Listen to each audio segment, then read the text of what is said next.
Hello दोस्तों, नमस्कार। मैं ए के गुप्ता आपके अपने यूट्यूब चैनल ज्ञान विमर्श में आप सबका स्वागत करता हूं। आज मैं आप लोगों को संस्कृत साहित्य पर जो टॉपिक है दूसरा, वो महाभारत है। महाभारत से रिलेटेड मैं आप लोगों को लिए महत्वपूर्ण प्रश्न अपने हाथों से बनाकर लेकर आया हूं। इसके पहले मैंने आप लोगों को रामायण के कुछ महत्वपूर्ण प्रश्न हल करवाए हैं, वो नोट्स हैं, ये भी सारे नोट्स ही हैं। उसके क्वेश्चंस मैंने बनाए हैं, अपने हाथों से लिखे हैं। तो चलिए आज महाभारत के सारे प्रश्नों को देखते हैं। महाभारत पर किस तरह के प्रश्न बनते हैं, कितने बन सकते हैं, कितने इम्पोर्टेंट है, वो सबके बारे में हम लोग आज विमर्श करेंगे, चर्चा पर चर्चा करेंगे, देखेंगे। सारे नोट्सों को आप लोग नोट डाउन करिएगा और मेरे चैनल को सब्सक्राइब करिए, जिससे कि ये सारे के सारे नोट्स, सारे के सारे क्वेश्चंस आप लोगों को मिलते रहें, आप लोगों का नोट्स तैयार होता रहे और आप लोगों की तैयारी सुदृढ़ होती रहे। तो चलिए महाभारत से शुरुआत करते हैं। पहला प्रश्न, भारतीय लौकिक संस्कृत में रामायण के बाद किस महाकाव्य का स्थान आता है? तो महाभारत का स्थान आता है। बहुत सही बात है। महाभारत के रचयिता कौन है? तो वेदव्यास हैं। वेदव्यास का पूरा नाम क्या मिलता है या क्या था? तो कृष्णद्वैपायन वेदव्यास जी है। वेदव्यास के पिता का क्या नाम मिलता है? तो पराशर ऋषि जी हैं। प्रश्न नंबर 5 देखते हैं। वेदव्यास की माता का नाम क्या मिलता है? सत्यवती जी हैं। प्रश्न नंबर 6 देखते हैं। सप्तसाहस्त्री संहिता किस ग्रंथ का अन्य नाम है या दूसरा नाम है? तो महाभारत का है। अब यहाँ पर हम लोग समझेंगे कि सप्तसाहस्त्री संहिता क्यों कहेंगे। जैसे रामायण को हम लोग चतुर्विंशति सहस्त्री संहिता बोलते हैं क्योंकि उसमें 24,000 श्लोक हैं, वैसे ही महाभारत में 1,00,000 श्लोक हैं। तो सत माने 100, शास्त्री माने 1000, संहिता माने महाभारत। तो 100,000 मतलब 1,00,000 श्लोक इसमें पाए जाते हैं, इसलिए महाभारत को सतसाहस्री संहिता का अन्य नाम मिलता है। महाभारत, अगला प्रश्न देख लेते हैं। प्रश्न नंबर 7, महाभारत के प्रगति के कितने चरण हैं? तो 3 चरण हैं। महाभारत के प्रथम चरण का नाम क्या मिलता है तथा उसमें कितने श्लोक हैं? तो महाभारत के प्रथम चरण का जो नाम है वो जय संहिता है और उसमें 8,800 श्लोक हैं, 8800 श्लोक हैं। महाभारत के द्वितीय चरण का नाम क्या मिलता है या क्या था? तो उसमें कितने श्लोक मिलते हैं? तो महाभारत के द्वितीय चरण का नाम भारत संहिता है और उस पर 8800 श्लोक से बढ़कर 24,000 श्लोक पहुंच जाते हैं। आगे इसी क्रम में देखते हैं। महाभारत के तृतीय चरण का नाम क्या था तथा उसमें कितने श्लोक मिलते हैं? तो महाभारत के तृतीय चरण का श्लोक जो नाम है वो महाभारत है और इसमें 1,00,000 श्लोक हो जाते हैं। तो महाभारत के जो प्रगति के 3 चरण हैं वो इसी क्रम में हैं। पहला चरण जय संहिता, दूसरा भारत संहिता और तीसरा महाभारत। तो तीनों चरण हैं। पहले चरण में 8800, दूसरे चरण में 24,000 और तीसरे चरण में 1,00,000 श्लोक हो जाते हैं। महाभारत में कुल श्लोकों की संख्या कितनी है? तो 1,00,000 है। महाभारत का समय क्या प्राप्त होता है?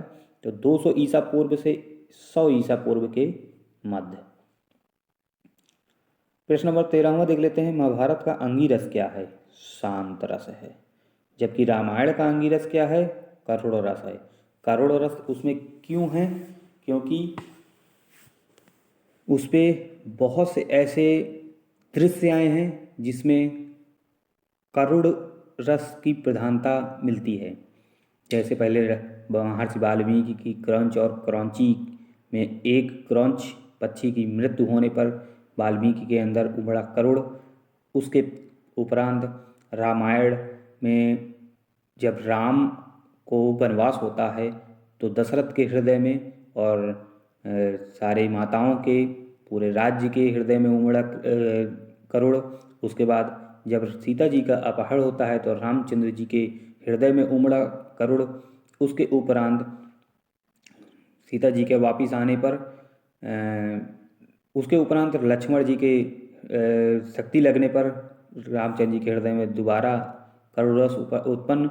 तो इस तरह रामायण में करुण रस की प्रधानता है। जगह जगह हम लोगों को करुणा का वो दृश्य देखने को मिलता है। उसी प्रकार महाभारत का जो अंगिरस है वो शांत है। क्यों? क्योंकि महाभारत के 18 दिनों की जो युद्ध हुआ है उसका भयावह दृश्य अंत में शांत रूप ले लेता है, इसलिए महाभारत का जो अंगिरस है वो शांत रस है। चलिए प्रश्न नंबर 13 हो गया। प्रश्न नंबर 14 देख लेते हैं। प्रश्न नंबर 14 है, श्रीमद् भागवत गीता को महाभारत के किस पर्व से लिया गया है? तो छठवें पर्व भीष्म पर्व से लिया गया है। तो अगला देख लेते हैं 15, महाभारत में कुल कितने पर्व हैं? 18 पर्व हैं। 16 नंबर प्रश्न देखते हैं, महाभारत का सबसे बड़ा पर्व कौन सा है तथा उसमें कितने श्लोक हैं? तो महाभारत का सबसे बड़ा पर्व शांति पर्व है और उस पे 14,000 श्लोक हैं। प्रश्न नंबर 7वां है, महाभारत का सबसे छोटा पर्व कौन सा है तथा उसमें कितने श्लोक हैं? तो महाभारत का सबसे छोटा पर्व महाप्रस्थानिक पर्व है और उसमें 15,000 श्लोक हैं। 18 नंबर प्रश्न देख लेते हैं, महाभारत के पहले पर्व का नाम क्या मिलता है? आदि पर्व। महाभारत के अंतिम पर्व का नाम क्या मिलता है? स्वर्गारोहण पर्व। प्रश्न नंबर 20 देखते हैं, व्यास ने महाभारत की कथा किसे सुनाई? तो वैशंपायन को। तो सबसे प्रथम वेदव्यास जी ने अपनी महाभारत की जो कथा है वो वैशंपायन जी को सुनाया था। फिर उसके पश्चात वैशंपायन ने महाभारत की कथा किसको सुनाया? तो जन्मेजय को सुनाया। प्रश्न नंबर 22 देख लेते हैं, सौती जी ने महाभारत की कथा किसको सुनाया? तो सौनक आदि ऋषियों को सुनाया। प्रश्न नंबर 23 देखते हैं, एक नायक वाले महाकाव्य के लिए किस नाम का प्रयोग होता है? तो परिक्रिया। प्रश्न नंबर 24 देखते हैं, कई या अथवा अधिक नायक वाले महाकाव्य के लिए किस नाम का प्रयोग होता है? तो पुराकल्प। बहुत ही मोस्ट इम्पॉर्टेंट क्वेश्चन मैं आप लोगों को छांट छांट के लिख के लेकर आया हूँ और महाभारत से एक भी क्वेश्चन बाहर नहीं जाएगा मेरे इस नोट्स से। तो इसको आप लोग बहुत ही गौर से देखिएगा, बहुत ही अच्छे से इसको नोट डाउन करिएगा और मुझे सपोर्ट करिए। मैं आप लोगों को ऐसे ही आपके सारे नोट्स तैयार करवाऊंगा धीरे धीरे करके, आप लोगों को प्रैक्टिस सेट करवाऊंगा, आप लोगों की परीक्षा के लिए तैयारी आप लोगों की बेहतर करूंगा। तो बस मेरे चैनल को आप लोग सब्सक्राइब कीजिए, ज़्यादा कुछ नहीं, बस सब्सक्राइब कीजिए और ऐसे ही नोट्स तैयार करिए और अपनी तैयारी को बेहतर बनाइए। तो चलिए अगला प्रश्न देखते हैं, 25 नंबर प्रश्न, महाभारत का युद्ध कितने दिनों तक चला? तो 18 दिन तो चला। 26 क्वेश्चन देख लेते हैं, महाभारत में किस रीति का प्रयोग हुआ है? तो पांचाली रीति का प्रयोग हुआ है, जबकि रामायण में वैदर्भी रीति का प्रयोग हुआ है। महाभारत में पांचाली रीति का प्रयोग हुआ है। प्रश्न नंबर 27 देख लेते हैं, महाभारत का नायक कौन है? युधिष्ठिर है। इसमें बहुत से लोग कन्फ्यूजन हो जाते हैं कि महाभारत का नायक अर्जुन को मान लेते हैं या श्री कृष्ण को मान लेते हैं, परंतु महाभारत का जो असली नायक इसमें माना गया है रामायण में, वो महाभारत में वो युधिष्ठिर हैं। प्रश्न नंबर 28 देख लेते हैं, तो महाभारत में कितनी अक्षौहिणी सेना का प्रयोग हुआ है? 18 अक्षौहिणी सेना का प्रयोग हुआ है। प्रश्न नंबर 29, आज के सेशन का अंतिम प्रश्न, महाभारत में पांडवों के पास कितनी अक्षौहिणी सेना थी तथा कौरवों के पास कितनी थी? तो पांडवों के पास 7 अक्षौहिणी सेना थी तथा कौरवों के पास 11 अक्षौहिणी सेना थी। तो ये रहा महाभारत के कुछ महत्वपूर्ण प्रश्न, मैंने अपने हाथों से लिख कर आप लोगों के सामने लेकर आया हूँ।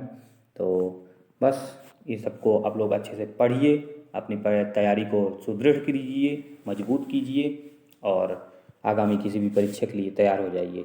बस आप लोगों से बस एक ही सपोर्ट है और कुछ सपोर्ट नहीं है। मैं आप लोगों को सारे प्रैक्टिस सेट दूंगा, हर टॉपिक के अलग अलग प्रैक्टिस सेट रहेंगे, आप लोगों को हर टॉपिक से नोट्स रहेंगे और उन सब नोट्सों को मैं आप लोगों के सामने व्याख्या करूंगा, उसको समझाऊंगा। तो बस आप लोगों से एक ही सपोर्ट चाहिए कि मैं इतनी मेहनत करके आप लोगों के लिए अगर कुछ कर रहा हूँ तो बस एक सब्सक्राइब मेरे चैनल को कर दीजिए, मेरा भी उत्साहवर्धन होगा, मुझे भी सपोर्ट मिलेगा और आप लोगों की परीक्षाएं भी जो भी होंगी उस पर आप ये सारे नोट्स आप लोगों के लिए बहुत बेहतरीन साबित होंगे। तो चलिए अगला टॉपिक मैं लेकर आता हूँ किसी अन्य टॉपिक पे, संस्कृत साहित्य के किसी अन्य टॉपिक पर। रामायण में पिछले वीडियो में मैं रामायण का मैंने व्याख्या कर चुका हूँ। उस पर जितने क्वेश्चन बन रहे थे मैंने अपने नोट्स से बना के आप लोगों के लिए लाया। आज रामायण का मैंने बनाया। अगला टॉपिक मैं किसी और उस पर बना दूंगा। तो चलिए मिलते हैं अगले वीडियो में। जय हिंद, जय हिंदी।